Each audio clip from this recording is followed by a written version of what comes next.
Hey, this is Bob. We're standing here working on the bomber. Just thought I'd give a quick update of what we're doing and what's happened. I'm going to turn the camera around and let Dave or Jan do some talking. Hey, Jan. Okay, hi Bob. So what are we doing? What have we been doing? So what we've got going on in the airplane for the last couple of months now is finishing out some interior. What we've done here is put in a bunch of parts in here to close out behind the pilot seat, so we can use it for baggage or whatever things we want to store back up in here to let's get out of everybody's way. Right here we have the voltage over voltage regulators here, and up here the fuel boost pump panels back in here, so everything is really accessible. We can take all this down within 15 minutes to get right back to the basics of the airplane for inspection.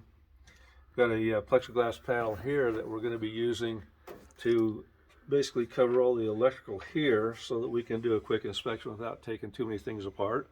And you have voltage regulators down underneath that and underneath the floor, which you can't see here, are the voltage regulators. Okay. So voltage regulators and over voltage units here. So if this happens to get an over voltage thing, this will pop out like a circuit breaker. You put it back in and set it, and you're on your way. We put different panels in here for see-through for inspection and just for everybody to look at. And then over here we have Doug Luzader, who's made a panel that's going to be a plastic panel to cover up this hallway and all the stuff in here, but we'll still be able to look at that for inspection. And you made this panel up using... I made this panel here for the fan, and then the hydraulics gauge and the pressure gauges, fill ports and all that sort of stuff. Right here we have the landing gear pump panel, or hydraulic pump for emergencies, which used to be up over here. Used to be down in the side over here. Yeah, but it's been relocated here, but so we've got it back here. There you can see it works like it's supposed to. And you want to create a boot to go over that. And then we'll make a boot that goes over this so things don't get lost down in there. Okay. All right, and then so when we got this airplane, it didn't have the leading edge wing root fairings, and the folks in Ada with the Sierra Hotel A26 gave us two.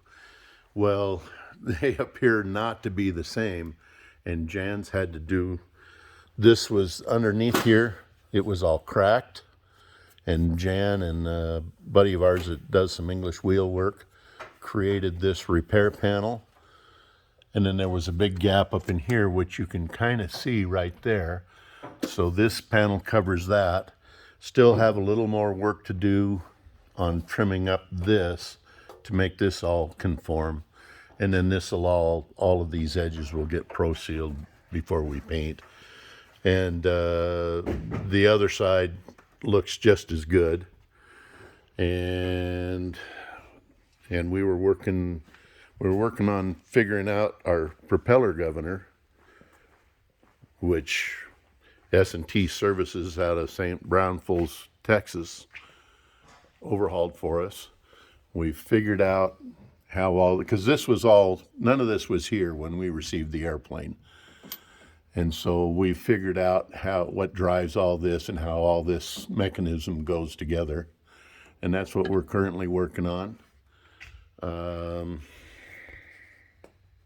So we have one engine on the stand, and I'm pretty sure Jan and I are traveling to northern Idaho next week to pick up another stand to build the other engine on. So yep. We can do them concurrently, have them both done at the same time. Yep. And then pretty soon, we've got a couple more wing panels to put on, and then we're going to put the airplane up on the landing gear, and then we'll be getting really close to being ready to install engines. And so come back for more. We'll have more stuff going on. Sorry it's been so long since I've updated. I've been doing some traveling and some other things, but this is getting pretty exciting. Do all the things, like, subscribe, all that stuff, and we'll see you on the next one. Thanks.